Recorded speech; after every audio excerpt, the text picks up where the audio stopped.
दोस्तों आप एक डेटा एंट्री ऑपरेटर हो, एमआईएस एग्जीक्यूटिव हो, डेटा एनालिस्ट हो, टीचर हो, स्टूडेंट हो, बेसिकली मेरे कहने का मतलब है आप एक कंप्यूटर ऑपरेटर हो तो आपके लिए फाइल मैनेजमेंट एक क्रूशियल टास्क होता है और हमारा बहुत सारा समय फाइल मैनेजमेंट करने के लिए जाता है। कभी कभी हमें फाइल अरेंज करनी पड़ती है, फाइल को रीनेम करना पड़ता है और बहुत कुछ।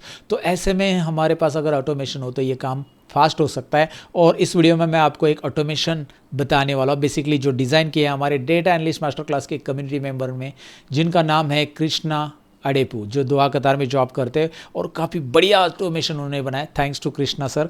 अब मैं यहाँ पे ऑटोमेशन दिखाना चाहूँगा क्या है ऑटोमेशन। पहले देख लीजिए स्क्रीन के ऊपर ये फाइल जो आपको दिखाई दे रही है, ये जस्ट एक्सेल फाइल दिखाई दे रही है, लेकिन ये एक्सेल फाइल नहीं है, आपके लिए एक ऑटोमेशन है। आप देखेंगे यहाँ पे अलग अलग ऑटोमेशन है। पहला मैं क्लिक करता हूँ, सर्च फाइल पे आ रहा हूँ। अब एग्जांपल ले लीजिए कि भाई आप सपोज आप डाउनलोड फोल्डर में आ जाइए, आपके डाउनलोड फोल्डर में मैं आ जाता हूँ। यहाँ पे ढेर सारी फाइल पड़ी, राइट। तो अब मैं क्या करना चाहता हूँ, मैं कुछ फाइल्स ढूंढना चाहता हूँ। जैसे मैं ढूंढना चाहता हूँ टाटा वर्ड से रिलेटेड जो फाइल अवेलेबल है। अब टाटा से रिलेटेड फाइल यहाँ पे टाटा मोटर्स है, टाटा मोटर्स और भी हो सकती है, टाटा से रिलेटेड कुछ भी। ओके, मुझे मैक्रो से रिलेटेड फाइल ढूंढनी है तो मैं दूसरा नाम लिख देता हूँ मैक्रो से रिलेटेड जितनी भी फाइल है। और कोई फाइल मैं ढूंढना चाहता हूँ, मैं नीचे स्क्रॉल करूँगा और इसमें देखूंगा कि भाई इसमें से एक भी नाम मैं पिक करूँगा, जैसे डेटा से रिलेटेड, तो मैं यहाँ पे डेटा लिख देता हूँ। तो जो नाम मैं यहाँ पे पिक कर रहा हूँ, मैं एक ही नाम लिख रहा हूँ, मुझे उससे रिलेटेड, या मैं पूरा नाम लिखूंगा तो ऑफकोर्स वो पूरा नाम की भी फाइल आएगी, लेकिन मुझे पूरा नाम याद नहीं, उस फाइल का आधा ही नाम याद है, राइट। मैंने डेटा लिख दिया या जो भी है, तो मैं इससे रिलेटेड फाइल देखना चाहता हूँ कौन कौन से अवेलेबल है। लेकिन यहाँ पे एक नहीं, तीन अलग अलग ऑटोमेशन कृष्णा सर ने हमें दिए है। तो पहला जो नाम अपने लिखे हैं यहाँ पे, ये नाम आप यहाँ पे लिखते जाओ, जितने लिखने हैं उस लिस्ट में लिखते जाओ। यहाँ पे उसका स्टेटस आते जाएगा कि वो अवेलेबल है कि नहीं है, राइट। तो चलिए पहले search and copy files from source to destination, ये सिंपल ऑप्शन है कि भाई सोर्स से डेस्टिनेशन में फाइल कॉपी पेस्ट हो जाएगी। तो मैं पहले क्लिक कर रहा हूँ। पहले मैं आपको डेस्टिनेशन भी दिखाना चाहूँगा, एक मिनट। विंडोज़ ई करता हूँ, माई एक्सप्लोरर में जाता हूँ और मैंने डेस्टिनेशन जो रखा है ना, पूरा का पूरा डेस्कटॉप पे एक ब्लैंक फोल्डर रखा है। डेस्टिनेशन मतलब मेरे पास ऑटोमेशन एक फोल्डर, इसमें कुछ भी नहीं है अभी। देखिए अब मैं क्या कर रहा हूँ, ओके, यहाँ पे मैं सर्च पे क्लिक कर रहा हूँ और उसके बाद मैं डाउनलोड फोल्डर में जा रहा हूँ। डाउनलोड फोल्डर से मैं फाइल उठाना चाहता हूँ, मैंने लिया यहाँ पे, ओके कर दिया इसे। ओके करने के बाद वो पूछ रहा है मुझे डेस्टिनेशन। ये देखिए पहले सोर्स पूछा था, अब डेस्टिनेशन पूछ रहा है। पहले जब पॉपअप आ रहा था तो उसमें सोर्स पूछ रहा था, यहाँ पे देखिए अभी क्या आ रहा है, सिलेक्ट डेस्टिनेशन फोल्डर। तो अब मुझे डेस्टिनेशन सिलेक्ट करना है, तो मैं डेस्टिनेशन में ये ऑटोमेशन वाले फोल्डर में सर्च फाइल सिलेक्ट कर लेता हूँ। जैसे मैंने सिलेक्ट किया, फाइल्स कॉपीड सक्सेसफुली, और यहाँ पे आप स्टेटस भी देख सकते हैं, अपडेट हो चुका है। वाओ, पर ये क्या सही में काम कर गया? यस। मैक्रो से रिलेटेड जितनी भी यहाँ पे आप देखेंगे, डेटा से रिलेटेड फाइल है, data analysis, macro, Tata, right. तो आपको ये मिल रही है। यही नहीं, इतना ही नहीं, ये इंटरेस्टिंग जब आगे देखेंगे आप तो क्या है, दिखाता हूँ मैं। Search and copy files from folder, select the folder and paste in individual folder. मतलब यहाँ पे 3 नाम है ना, तो टाटा के नाम से जितनी फाइल हो टाटा के फोल्डर में जाए, मैक्रो के नाम से जितनी फोल्डर है तो मैक्रो में जाए, ऑटोमेटिक फोल्डर बनेंगे, और डेटा के नाम से हो। तो चलिए देखते हैं कैसे बनता है। क्लिक करते हैं और यहाँ पे मैं पहले डेस्टिनेशन, पहले देख लेना है कि क्या आया है, पहले पढ़ लेना है सोर्स फोल्डर। तो मैं सोर्स ले रहा हूँ, तो भाई सोर्स मेरा है डाउनलोड्स में, एंड मैं ओके कर देता हूँ। चलो ठीक है, वो पूछ रहा है कि भाई अभी डेस्टिनेशन कहाँ पे, तो मैं इस बार ऑटोमेशन फोल्डर लेता हूँ, डायरेक्टली उसमें ही बन जाएगा। ऑटोमेशन में ओपन करके अंदर भी जा सकते हैं हम, बट मैं ऑटोमेशन को ही ले लेता हूँ डायरेक्टली। अब यहाँ पे फाइल्स कॉपीड सक्सेसफुली हो रही, चलो ठीक है, let's go and check it out now. Automation में क्लिक करता हूँ, डाटा नाम का एक फोल्डर बन गया है, डेटा जो भी बोलो। मैक्रो नाम का एक फोल्डर बन गया है। वाओ, डेटा में क्या है देखिए, डेटा नाम से रिलेटेड जितनी फाइल है। मैक्रो में क्या है, मैक्रो नाम से रिलेटेड जितनी फाइल है, जहाँ जिन फाइल में मैक्रो अवेलेबल है, और टाटा में जिन टाटा में अवेलेबल है। तो तीनों फोल्डर बन गए यहाँ पे। इंटरेस्टिंग, ये दिखाई दे रही है, ये तीनों फोल्डर पहले नहीं थे, खाली सर्च फाइल फोल्डर था, तो ये बन गया। तो आप जो भी नाम यहाँ पे लिखोगे वो फाइल वहाँ पे अवेलेबल है, तो उसको यहाँ पे कॉपी होगा। And search files on file format, right. तो फाइल फॉर्मेट बेसिस पे आप सर्च कर सकते हैं। जैसे टाटा मैक्रो एंड डेटा मुझे बस एक्सेल से रिलेटेड ही चाहिए। सो आई डू वन थिंग, मैं यहाँ पे क्या करता, एक मिनट, पहले मैं इसे कैंसिल कर देता हूँ और मैं जाता हूँ, इनको डिलीट कर देता हूँ, इसकी ज़रूरत नहीं है अभी। सपोज़ मैं इसको डिलीट कर देता हूँ, टाटा मैक्रो और डेटा को भी डिलीट कर देता हूँ। और सर्च फाइल के अंदर भी कुछ ज़रूरी नहीं, मतलब बाद में भी दोबारा सर्च कर सकते हैं, ये भी हम ब्लैंक करते हैं। अब मैं चाहता हूँ ये तीसरा रन करूँ, तो मैंने यहाँ पे क्लिक किया, वो बोल रहा है कि पहले डेस्टिनेशन फोल्डर, सोर्स फोल्डर, पहले सोर्स फोल्डर सिलेक्ट कर लीजिए, मेरा डाउनलोड में है, देखिए स्टेप बाय स्टेप बता रहा हूँ। उसके बाद ओके कर दीजिए। उसके बाद यहाँ पे आपको ऑटोमेशन में जाकर सपोज सर्च फाइल सिलेक्ट करते हैं आप, ओके। और यहाँ पे वो बोल रहा है कि एक्सटेंशन कौन सा, तो मुझे इसमें बस एक्सेल वाली ही फाइल चाहिए। सो डॉट नहीं XLSX टाइप कीजिए। वो उन्होंने एग्जाम्पल भी रखा है कि भाई क्या चाहिए आपको। सो मैं यहाँ पे ले रहा हूँ XLSX एंड मैं ओके कर रहा हूँ। Now file copy operation completed. तो उसने बताया कि मुझे टाटा XLS फाइल मिली है, डेटा मिली है, बट वो मैक्रो से XLS फाइल कोई नहीं मिली है, राइट। ऐसा उसका कहना है, मैक्रो से रिलेटेड नहीं मिली है। तो यहाँ पे देखिए ये आ रहा है टाटा से XLS फाइल, ये आ रहा है इससे। शायद डाउनलोड फोल्डर में मैक्रो से रिलेटेड XLS फाइल है अवेलेबल, बट वो XLSM है, क्योंकि मैक्रो की जितनी भी फाइल है XLSM है, वो सही है। समझ में है ना, XLSM, क्योंकि ये मैक्रो इनेबल वाली फाइल है, तो मैक्रो वाला एक्सेल का फाइल नहीं है, वो XLS वाला है तो ही आएगा वो। So fantastic. Okay, so now let's move to the next one. हमने अभी सर्च फाइल में जंप किया था, ये हमारा हो गया था। अब हम फाइल नेम्स में जाते और एक एक चीज़ों को समझते। शायद ये वीडियो बड़ा हो सकता है, बट काम की चीज़ है तो बड़ी तो रहेगी, समझना तो पड़ेगा इसको। अब यहाँ पे मैंने फाइल के नाम लिख दिए पहले, सॉरी लिख दी है, ये हटा देता हूँ, मतलब आगे है, इन्हें पूरा डिलीट कर देता हूँ। अब मैं एक फाइल नेम्स लेना चाहता हूँ, मैं get file names from the selected folder. एक फोल्डर में मेरे पास फाइल नेम अवेलेबल है, तो जितनी भी फाइल्स अवेलेबल उसका नाम चाहिए। जैसे डाउनलोड का ही ले लो आप, डाउनलोड में जितनी भी फाइल्स अवेलेबल है वो सारी फाइल का नाम आ जाएगा। ओ माय गॉड, कुछ ही सेकेंड्स के अंदर फाइल नेम्स पूरे के पूरे आ गई एक्सटेंशन के साथ, राइट। डबल भी फाइल नेम वहाँ पे हाईलाइट हो गई, कौन सी फाइल डुप्लीकेट है आपके पास। ये है आपके पास डुप्लीकेट फाइल, क्या बात है, फाइंड आउट कर लिया उसने। सो बट वो डुप्लीकेट फाइल एक ही नाम की, अच्छा एक PDF है और एक PPTX है, एक पावर पॉइंट की, एक PDF की है, ये भी बता रही है। यहाँ पे भी डुप्लीकेट है, लेकिन एक थॉट्स फाइल JPG भी है, GIF भी है। वो हो इंटरेस्टिंग गाइज, इंटरेस्टिंग। वहाँ पे डुप्लीकेट भी रखा है, तो आपको ये फाइंड आउट करने के लिए बहुत आसान है, मतलब आप डुप्लीकेट भी फाइंड आउट कर सकते हैं, जो भी है। तो आपके पास एक फोल्डर में जितनी भी फाइल्स है उसमें अगर कुछ आपको ढूंढनी है स्पेशली, तो ये एक काम की चीज़ है। अच्छा चलो ठीक है, फाइल नेम फाइंड आउट कर लिया। ओके, तो नेक्स्ट टास्क है हमारा रीनेम लिस्ट। आप देख सकते हैं यहाँ पे रीनेम लिस्ट का हमारा नेक्स्ट ऑप्शन है, लेकिन उसके लिए हमें ओल्ड फाइल नेम देने पड़ेंगे और न्यू फाइल नेम। तो एग्जांपल ले लो, एक काम करते हैं, फाइल नेम्स में जाते, गेट फाइल्स करते, और मेरे पास सपोज डी ड्राइव में ऑल PDF करके है, तो इसमें जितनी भी फाइल है वो सब यहाँ पे आ गई। अब मैं इन फाइल्स को रीनेम करना चाहता हूँ सारी की सारी। मैं इसको कॉपी करता हूँ, रीनेम लिस्ट में पेस्ट करता हूँ। ये ओल्ड नेम है, मैं इसका नाम कुछ ऐसे रखना 1 2 3 4 5, राइट, इस तरह से कुछ रखना चाहता हूँ। सपोज एग्जांपल ले लो, आप जो भी रखना चाहते, PDF 1 2 3 4 5 रखना चाहते तो आप रख सकते हैं। काम करते हैं, ऐसा रख देते, PDF 1 2 3 4 5, इस तरह से। Okay, so now look at here, मैं क्या करूँगा, देखिए सिंपल है।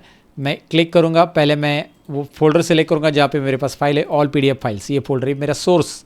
सबसे पहले source folder, right, source folder यही है जिसमें फाइल्स है, तो मैंने सोर्स फोल्डर ले लिया। सोर्स फोल्डर के बाद डेस्टिनेशन ले लो, डेस्टिनेशन में न्यू फोल्डर बनाता हूँ, न्यू PDF फोल्डर से मैंने डेस्टिनेशन बना दिया है। Okay, renaming process completed. And now यहाँ पे डी ड्राइव में जाते, न्यू PDF नाम से एक फोल्डर को देख लेते हैं। Interesting, all the PDFs are here guys. Rename हो गई टोटली, तो एक क्लिक से रीनेम हो जाएगा। बस ओल्ड फाइल नेम को कलेक्ट करना है आपको, तो फाइल नेम्स में जाकर कलेक्ट कीजिए, फिर उसको कॉपी कर लीजिए, यहाँ पे पेस्ट कीजिए, और यहाँ पे नए फाइल का नाम डाल के आप ये कर सकते हैं। So you can assign easily, कोई भी नाम असाइन करना है आप क्विकली असाइन कर सकते हैं। अच्छा, यहाँ पे आगे है मेरे पास फोल्डर पाथ। ये जो इमेजेस अवेलेबल है ना, ये कौन से लोकेशन पे अवेलेबल है उसका फोल्डर मुझे चाहिए।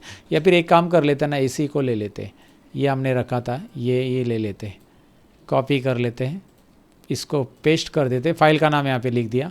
और मैं चाहता हूँ ये फाइल जो है, फाइल कौन से फोल्डर पाथ पे है ये फाइल, राइट। आपके पास कोई भी फाइल हो सकती है, जितनी भी फाइल आपने रखी है नाम उसका।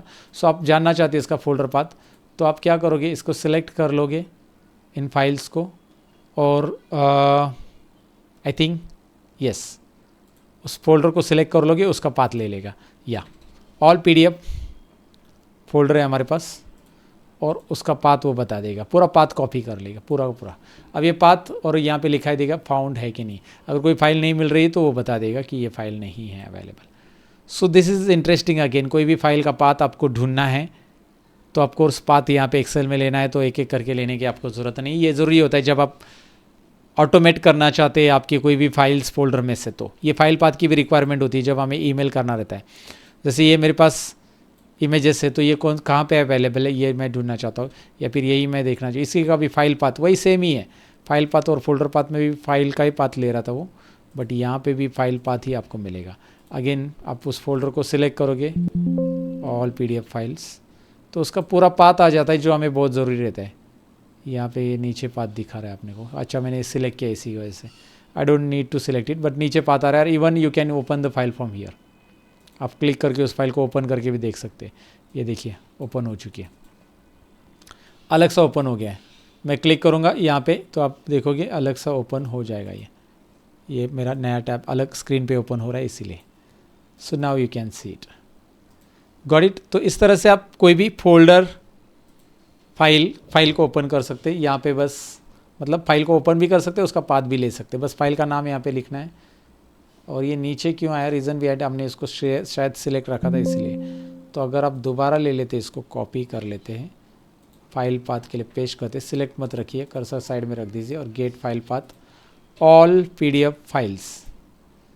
Okay, so I think still it is showing below, ठीक है कोई बात नहीं, वो नीचे शो कर रहा है। मे बी वो फाइल पाथ यहाँ पे आना चाहिए, but we are getting file path. Ultimately हमें फाइल पाथ चाहिए था। इसका मैं देख लेता हूँ, कुछ होगा उसमें कोडिंग में चेंज कर दूंगा, मैं उसमें अल्टर कर दूंगा। या एंड आगे है फोल्डर नेम्स। मैं यहाँ पे फोल्डर नेम्स, यहाँ पे देखिए get folder names from the selected folder, only folder name collect here, folder name collect हो जाएंगे। तो अब मैं यहाँ पे सपोज़ कोई एम्प्लॉय के नंबर डाल देता हूँ तो उससे रिलेटेड भी कोई फोल्डर अवेलेबल है तो वो आ जाएगा। या फिर डायरेक्टली मैं क्लिक करता तो उसका यहाँ पे आ जाएगा कि कौन कौन से फोल्डर अवेलेबल है। सपोज यहाँ पे एम्प्लॉय नेम दिया है, लेकिन आप कुछ भी फोल्डर का नाम रख सकते हैं। नाम ऐसा कुछ भी ज़रूरी नहीं कि एम्प्लॉय नेम ही रहना चाहिए, तो आप यहाँ पे बदल सकते हैं। बेसिकली ये और रीज़न यहाँ पे ये है कि आपको बस बताना है कि भाई जो भी आप सपोज एम्प्लॉय की लिस्ट है आपके पास, फोल्डर है हर एक एम्प्लॉय के बने हुए, इसीलिए एम्प्लॉय नंबर दिया है, एम्प्लॉय नंबर से बना हुआ फोल्डर है। लेकिन अभी डाउनलोड में एग्जाम्पल ले लो, मेरे पास बहुत सारे फोल्डर है, तो अब वो सारे फोल्डर आ जाएंगे इधर, राइट। ये एम्प्लॉय नंबर की जगह फोल्डर नेम आप नाम डाल दो, वो आपके ऊपर है क्या नाम डालना है, राइट, इस तरह से। सो बेसिकली आपको ये भी क्लियर हो गया होगा कि फोल्डर नेम कैसे ऐड होता है यहाँ पे, राइट। सो फोल्डर नेम सारे आ जाए। डाउनलोड में जितने भी फोल्डर है ना, मेरे डाउनलोड में बहुत सारे फोल्डर है, और डाउनलोड में जाएंगे नीचे स्क्रॉल करेंगे तो इतने सारे फोल्डर है, सारे फोल्डर के नाम आ जाएंगे, राइट। सो ओके, तो यहाँ पे अब नेक्स्ट हमारा जो है वो है फोल्डर रीनेम्स, राइट। तो यहाँ पे आपको ओल्ड फोल्डर का नाम देना है, हालांकि यहाँ पे फाइल मेंशन किया गया लेकिन आपको फोल्डर का नाम देना है। और यहाँ पे आपको न्यू फोल्डर का नाम देना है, और यहाँ पे उसके बाद only folder name change, folder name change हो जाएगा। इस पर क्लिक करते हैं, राइट। रीनेम करने के लिए ऑप्शन है, आपको क्या करना है, पहले डेस्टिनेशन सेलेक्ट करेंगे जहाँ पे हमारे इस फोल्डर के नाम अवेलेबल है, ओल्ड और फिर न्यू, जैसे मैंने फाइल रीनेम करके दिखाया। वैसे ही यहाँ पे आपको नेक्स्ट ऑप्शन दिखाई दे रहा है, multiple folders files collect. Okay, so ये क्या है, बेसिकली मैं इस पर क्लिक करता हूँ, यहाँ पे आते हैं हम, यहाँ पे multiple folder file collect. Example ले लो कि आप एक प्रोजेक्ट पे काम कर रहे हो, कोई भी प्रोजेक्ट है, जैसे डाउनलोड के अंदर मेरे पास एक प्रोजेक्ट मैंने एग्जांपल के लिए रखा है, मैं आपको दिखाना चाहूँगा। प्रोजेक्ट नाम का एक फ़ोल्डर है, यहाँ पे प्रोजेक्ट्स नाम का एक फ़ोल्डर दिखाई दे रहा है, look at this one, right. अब इसको मैं ओपन करूँगा, इसमें हर एक प्रोजेक्ट में कुछ ना कुछ फाइल है। प्रोजेक्ट 1 में एक्सेल की कुछ फाइल है, प्रोजेक्ट 2 में भी है, प्रोजेक्ट 3 में भी है, प्रोजेक्ट 4 में भी है। अब अलग अलग फोल्डर से फाइल आपको लेनी है, ऐसे 50 फोल्डर, एम्प्लॉय के नाम के अंदर फोल्डर फाइल होती है कभी कभी, तो ऐसा होता है आपके अलग अलग हर एक एम्प्लॉय के फोल्डर आ गए उसमें फाइल्स है, तो आपको फाइल्स ही चाहिए, तो सारे पर्टिकुलर फोल्डर में से फाइल अलग से लेनी है एक फोल्डर में। तो क्या करेंगे, ये वाला ऑप्शन क्लिक करेंगे। देखिए जैसे मैं क्लिक कर रहा हूँ यहाँ पे, वो पूछ रहा है कौन सा फोल्डर, ये प्रोजेक्ट्स, ओके चलो ठीक है। उसके बाद कहाँ पे पेस्ट करना है, देखिए डेस्टिनेशन पूछ रहा है, डेस्टिनेशन, आप डेस्टिनेशन दे दो उसे। सो डेस्टिनेशन मेरा सपोज मैं डेस्कटॉप पे एक फ़ोल्डर बना चुका हूँ जो कि खाली है, ब्लैंक है, आई मीन टू से डेस्कटॉप पे जाइए, यहाँ पे एक फ़ोल्डर बनाया मैंने ऑल प्रोजेक्ट्स। अगर आप इसे ओपन करके देखोगे तो अभी इस फोल्डर में कुछ भी नहीं है, राइट। सो मैं इसको सिलेक्ट कर रहा हूँ और ओके कर रहा हूँ। Files have been copied successful, एक मैसेज आ चुका है, क्या बात है।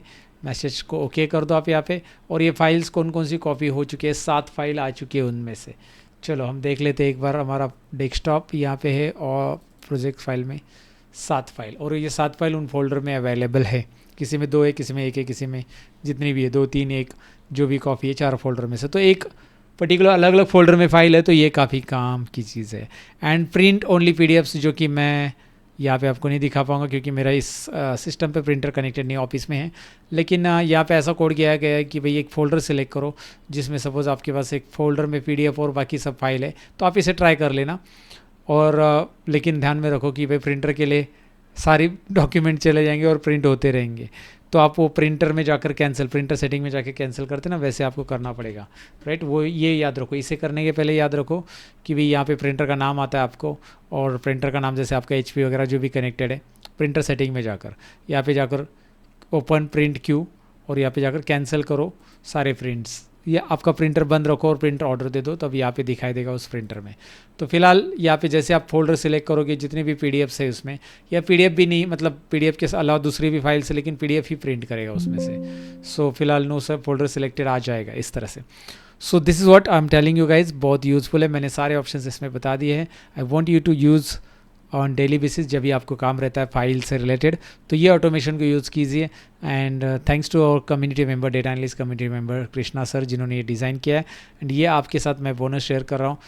तो थैंक यू वेरी मच। कैसा लगा ज़रूर बता देना, जब भी आपको टाइम मिला कमेंट वगैरह कर देना, कहीं पे वीडियो में डाल देना, हमें मैसेज करना, ईमेल करना कि भाई ये ऑटोमेशन आपके कितना काम आया। Thank you very much for watching this lesson. Bye bye.